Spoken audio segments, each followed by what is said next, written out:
बिस्मिल्लाहिर्रहमानिर्रहीम। नाज़रीन अस्सलाम वालेकुम। आप देख रहे हैं साबिर शाकिर का यूट्यूब चैनल पे। आज है 16 सितंबर साल 2020 और दिन है आज बुध का। आज हम इंतहाई इम्पोर्टेंट ख़बरें जी हमारे पास, इसलिए गुफ्तगू हमारी अहम होगी और ख़बरें अगर अहम होती हैं तो गुफ्तगू भी अहम होती है। उसी की बुनियाद पे हम ये आप तक चीज़ें पहुँचाते हैं और अपडेट्स बहुत ही मज़े की भी हैं और खुश करने वाली भी हैं।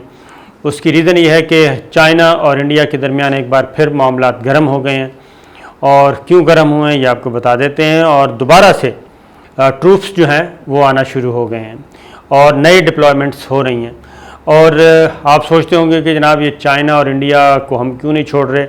चाइना और इंडिया की ये कशीदगी नहीं है, ये बुनियादी तौर पे पाकिस्तान इसका अहम तरीन फ़रीक है।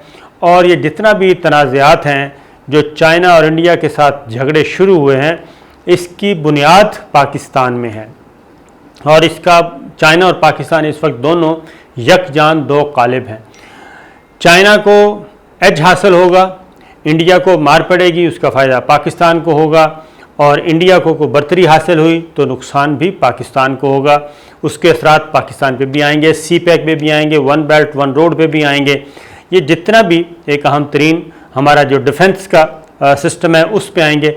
इसलिए हम चाइना और इंडिया का तनाज़ा जो है ये बेसिकली चाइना, पाकिस्तान और इंडिया के साथ ये तनाज़ा है और ये मामलात आगे बढ़ते जा रहे हैं।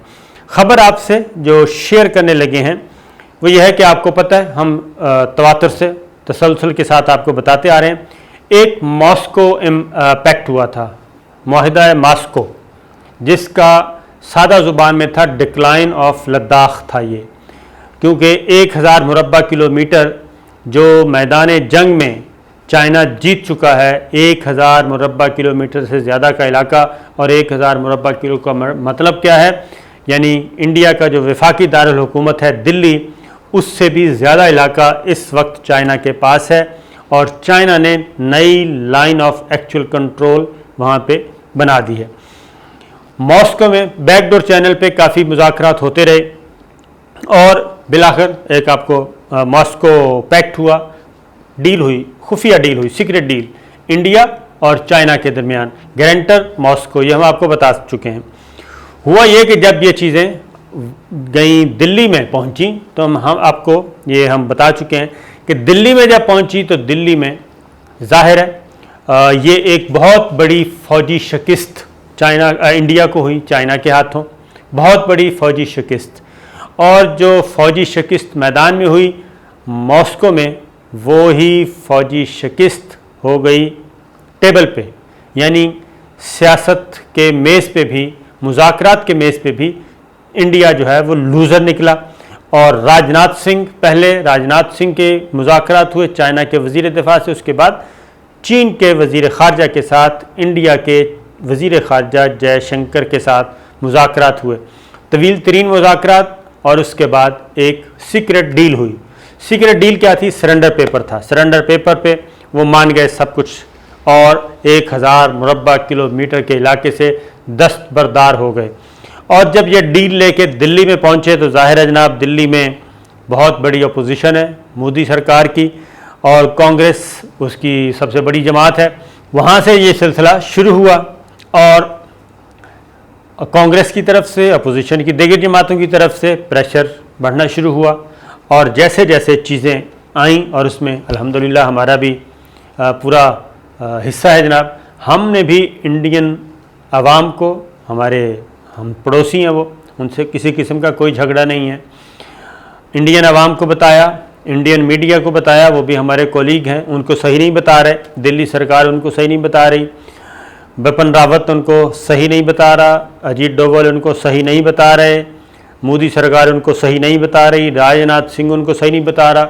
हमने बताया और जो कुछ बताया वही कुछ हुआ। और जब ये चीज़ें फैली, आगे बढ़ी और उधर से वाशिंगटन की तरफ से भी प्रेशर आया, अंकल ट्रंप की तरफ से शदीद तरीन प्रेशर। और अब इंडिया का हाल ये है मोदी सरकार का कि आगे जाते हैं तो आग है, लद्दाख में चाइना की तरफ बढ़ते हैं तो मार है, मौत है, खून है, आग है। पीछे हटते हैं तो जनाब वाशिंगटन का भी खड़ा नज़र आता है और कभी इंडियन अवाम और कभी इंडियन मीडिया और कभी इंडियन अपोजिशन। यानी ये ऐसी हड्डी बन गई है लद्दाख की, वो ना उगली जा रही है ना निगली जा रही है, बल्कि लूज़ करते जा रहे हैं। खैर ये हुआ। अब जनाब चीन के वज़ीर ख़ारजा की तरफ से पहले स्टेटमेंट आया कि जनाब हमने तो कोई फ़ाइनल सेटलमेंट की ही नहीं, और उसके बाद राजनाथ सिंह पार्लियामेंट में बोले, इंडियन पार्लियामेंट में, कि जनाब हमने भी अभी तक कोई सेटलमेंट नहीं की और हम जो हैं वो तैयार हैं अमन के लिए भी और जंग के लिए भी। ये उन्होंने स्टेटमेंट दी, और जब ये स्टेटमेंट दी तो उसके बाद मामलात किस तरफ पहुँचे हैं वो मैं आपको बताता हूँ।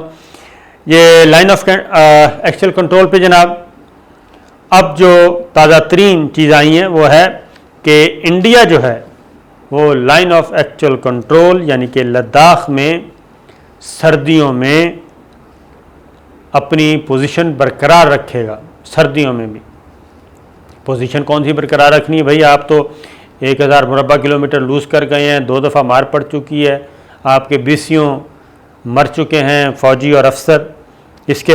उसके बाद जनाब जैसे ही नरेंद्र कह रहा हूँ, राजनाथ सिंह ने ये स्टेटमेंट दी कि जनाब हम दोनों तरह के सूरत हाल के लिए तैयार हैं, और जंग के लिए भी और अमन के लिए भी।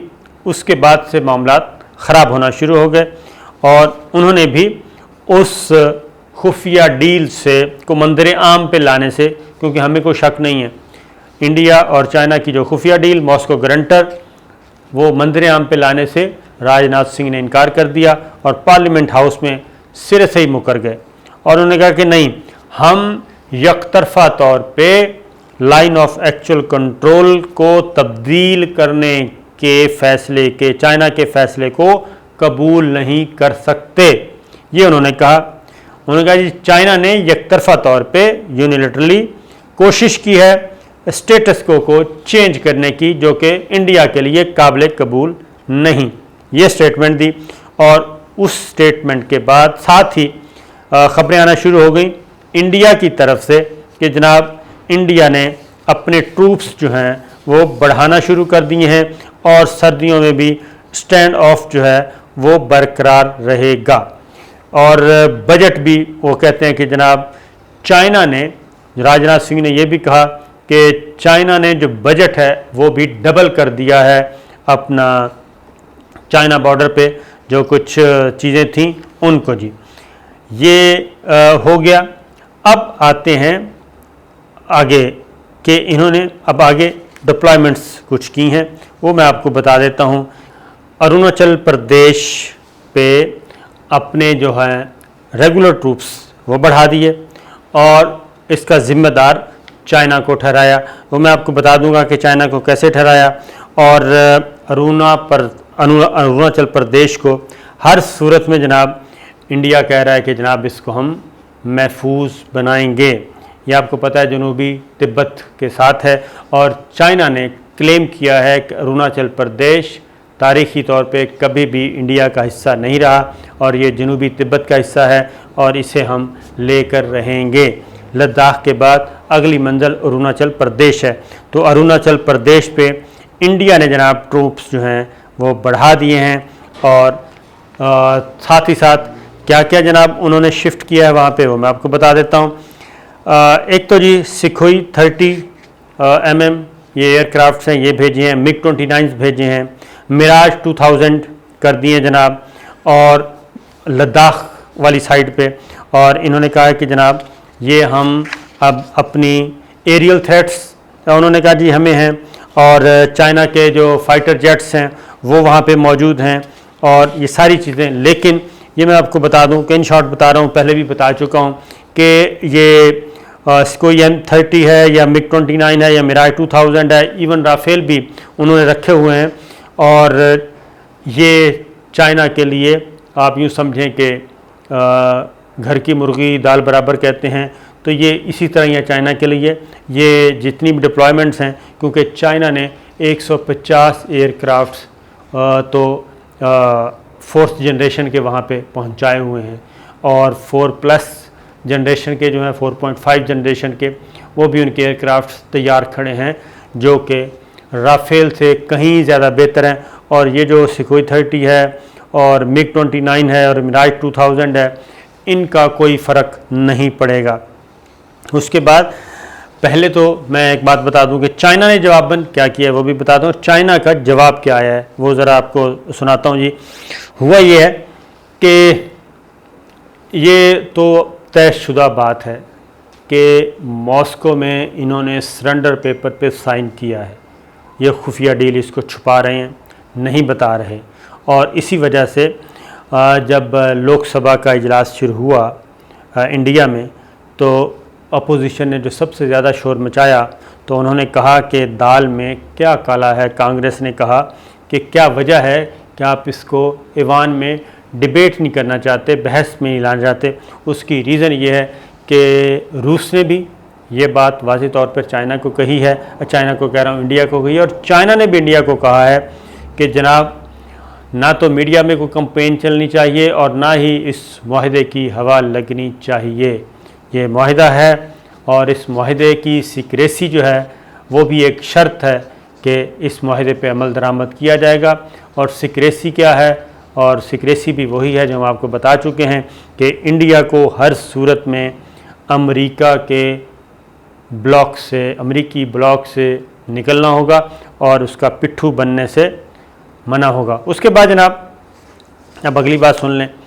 अगली बात यह है कि ये चाइना ग्लोबल टाइम्स, उन्होंने भी वाज़ेह तौर पे, चाइना ने भी क्लियर ऐलान कर दिया है, और ये ऐलान किया है जनाब कल, यानी कि रात के वक्त, कल रात, गुज़श्ता रात किया है 10 बजे। और उसकी तरफ से ऐलान आया है कि चाइना जो है वो जंग के लिए तैयार है।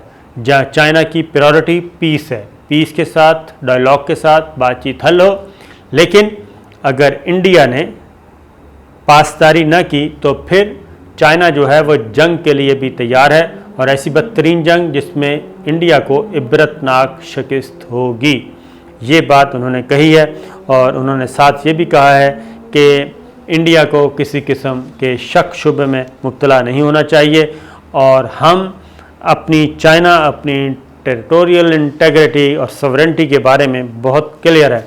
यानी जब ये बात करता है चाइना तो उसका मतलब होता है अरुणाचल प्रदेश भी पे उसका क्लेम है, जनूबी तिब्बत का इलाका वो करार देता है, लद्दाख, पेंगोंग झील जो है, पेंगोंग झील कहते हैं जी, पेंगोंग मैं गलत बोल देता हूँ, पेंगोंग त्रिशु झील जो है वो, और अब तक जो इलाके कब्जा कर चुका है। अब आते हैं आगे, जो जिसको बुनियाद बनाया है इंडिया ने, बहाना बनाने की कोशिश कर रहा है, और वो है कि चाइना जी दरअसल पूरे लद्दाख की सरहद पर ऑप्टिकल फाइबर केबल्स बिछा चुका है। ठीक है जी। अब ये क्या चीज़ है? ऑप्टिकल फाइबर केबल्स बिछा चुका है line of actual control Ladakh की सरहद पर, और काफ़ी बड़ी। ये है जनाब अपना कम्युनिकेशन का सिस्टम, कम्युनिकेशन का नेटवर्क, वहाँ पे चाइना अपनी तनसीबात नस्ब कर चुका है। और इसमें क्या होता है, ये तारों का जाल होता है। ये आप यूँ सादा ज़ुबान में ये समझें कि जनाब मिलिट्री जो अपनी अफवाज जो होती हैं, किसी भी मुल्क की फ़ौज सरहद पे, उनका अपना एक पैरेलल कम्युनिकेशन सिस्टम होता है, कम्युनिकेट करने के लिए, तस्वीर भेजने के लिए, चीज़ें भेजने के लिए। वो खुफिया होता है, नंबर खुफिया मीन वो आप उसकी जासूसी नहीं कर सकते। यानी कि मोबाइल फ़ोन जो है ये भी, इससे तो जासूसी हो सकती है। PTCL भी आप उसको भी सुन सकते हैं, इंटरफेयर कर सकते हैं, इंटरसेप्ट कर सकते हैं। लेकिन जो ऑप्टिकल फाइबर केबल्स हैं, इसको आप, ये महफूज तरीन ज़रिया है कम्युनिकेशन का। अब ये पुरखतर इलाके हैं, मुवासलाती रसाई, इससे आर्मी के अंदर ये आपस में महफूज तरीन मुवासलाती राब्ते हो सकते हैं, वो आपसे गपशप लगा रहे हैं, एक दूसरे को अहम इंफॉर्मेशन दे रहे हैं। और लद्दाख के हिमालय पेंगोंग त्सो झील के जनूब में ये सारी चीज़ें हुई हैं और इस पे इंडिया जो है वो बेबस नज़र आया और इंडिया के पास इसकी कोई इत्तला नहीं थी। उसके बाद अब वज़ीर ख़ारजा ने इस मामले में किसी किस्म की कोई इस खबर की न तरदीद की न तस्दीक की, चीन के वज़ीर ख़ारजा वज़ारत ख़ारजा ने। लेकिन ये है जनाब 70 किलोमीटर तवील ये एरिया है जहाँ पे ये सिलसिला हो रहा है। और दूसरी जानिब जो अगली ख़बर है वो ये है कि ये साथ ही साथ ये कुछ केबल्स हैं जनाब, वो स्पेंग कोर के पास भी बिछाई गई हैं और पहाड़ी चोटियों पर भी बिछाई गई हैं। और ये वो इलाके हैं जहाँ पे इनका युद्ध हो चुका है पिछले दिनों। चाइना के लिए वो युद्ध था, इंडिया के लिए पेश के बगैर वाला था। तो ये हो चुका है जनाब। और इसी तरीके से भारतीय ओहदेदार ने ये बात तस्लीम की है कि जनाब ये सरहदी इंफ्रास्ट्रक्चर जो तामीर किया है चाइना ने, इससे उसको एज हासिल हो गया है। सिक्योरिटी मवासलात के साथ साथ वो अब अपनी तस्वीर, अपनी दस्तावेज़ात बआसानी डाटा वो अपने हेड क्वार्टर भेज सकता है और इंडिया उसको चेक नहीं कर सकता किसी भी सूरत में। जबकि भारतीय फ़ौज के पास रेडियो मवासलात पर वो इन्हिसार करती है और उनका क्लेम है कि वो भी खुफिया है, लेकिन वो ऑप्टिकल जो फाइबर है उससे महफूज नहीं है। तो ये वो चीज़ें हैं जो कि चाइना ने कर ली हैं और जिसका इंडिया को अब है। तो जो मेरे पास इत्तलात हैं जनाब बीजिंग से, तो बीजिंग ये कहता है कि अगर इंडिया ने मॉस्को मुआहदे की ख़िलाफ़ वर्जी की तो चाइना को कोई नुकसान नहीं होगा, बल्कि उसके ताल्लुकात रूस से भी जाएंगे, रूस मज़ीद उसके ख़िलाफ़ हो जाएगा और मार जो है वो तो इंडिया को पड़नी ही पड़नी है। क्योंकि अगर ये मॉस्को पैक्ट से इनहराफ करता है इंडिया, तो फिर हम भी आज़ाद होंगे कि हम पेशकदमी करें और पेशकदमी का मतलब होगा इंडिया को मज़ीद इलाके अपने हाथों से निकालने होंगे। क्योंकि अगला मौसम जो है वो सर्दियों का है और वो वाली सर्दी नहीं है बल्कि कातिल सर्दी है जिसमें इंडियन आर्मी के पास कोई सलाहियत नहीं है। तो ये थी जनाब अब तक की अपडेट्स।